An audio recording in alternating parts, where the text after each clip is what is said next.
So what makes the world of Red Dead Redemption 2 feel so atmospheric? Well, we will first start with the sky. The sky in RDR2 is the main component which drives the game's outdoor lighting and to some extent the indoor lighting. Now, traditionally, games use 2D images embedded in 6 squares to form a skybox. Over time, devs managed to create transitions between skyboxes and make day-night cycles. RDR2 is no different in having a skybox, though the devs have added real-world properties to the skybox to create a physically simulated sky which tries to match the real world. This means you can see the violets in the sky during sunset, or the orange glow during sunrise, etc. On top of this, the stars, despite being a 2D image, have a shader applied to mimic twinkling of stars at night. There are also clouds in these skyboxes which seem to react to light, which most likely means they have their own shaders. Now, these clouds will be different based on different profiles of weather, which in total are 21 for this game.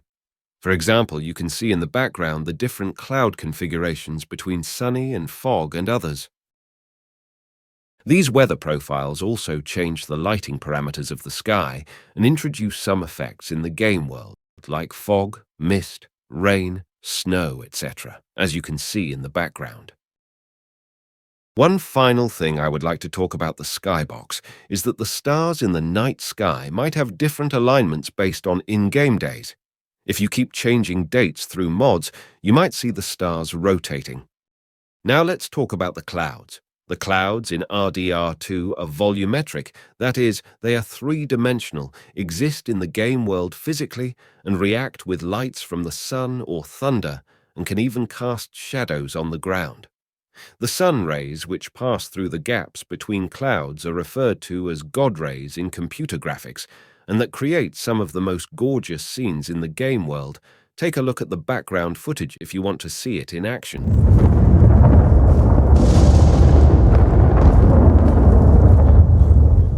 Also, the cloud formation and speed is different based on different weather profiles. For example, it can be fast in many profiles, but super fast in hurricane weather.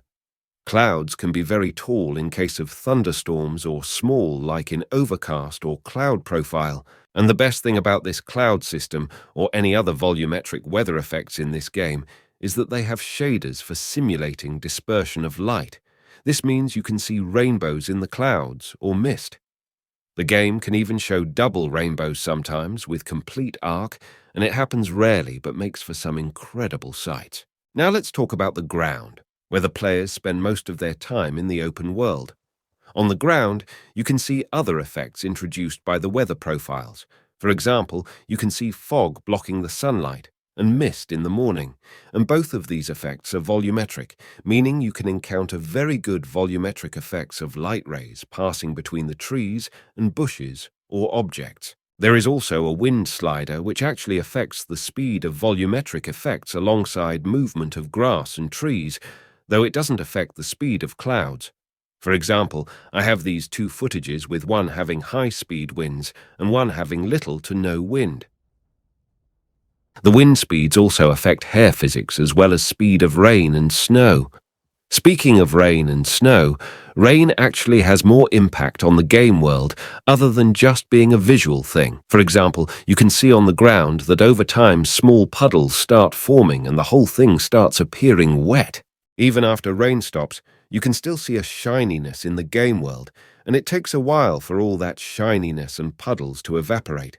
Also, the rain makes characters wet, and some of the ambient NPCs try to find shelter or move fast with their horses in the middle of rain to reach their destination quickly. Another nice effect is that water still drops from the boards or top parts of buildings even after rain, as you can see in the background. So we have covered the sky, the clouds, and effects on ground due to weather profiles. But one of the main stuff which alleviates this thing to a whole nother level are the sound effects and ambient music used in this game. RDR2 is one of the few games where just walking and roaming in the world feels immersive, thanks to all the visual effects and sound effects. In the morning, you can hear the chirping of birds, sounds of deers or other animals in the middle of mist and sunrise, or the sounds of thunder in the clouds alongside rain and blades of grass waving due to wind.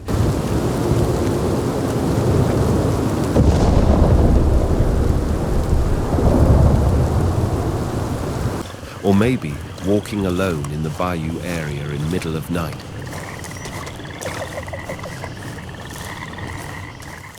And if there's not much going on, ambient music starts playing.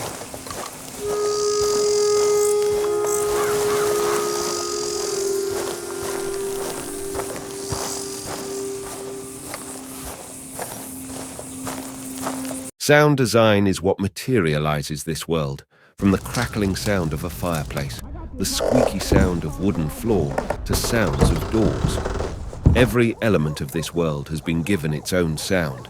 And when this combines with the visuals of having volumetrics, a realistic skybox, the effects, the NPCs and lighting, it makes RDR 2 one of the most atmospheric games. On this note, I will end the video here. If you liked this video, check out my other videos or leave a like or subscribe.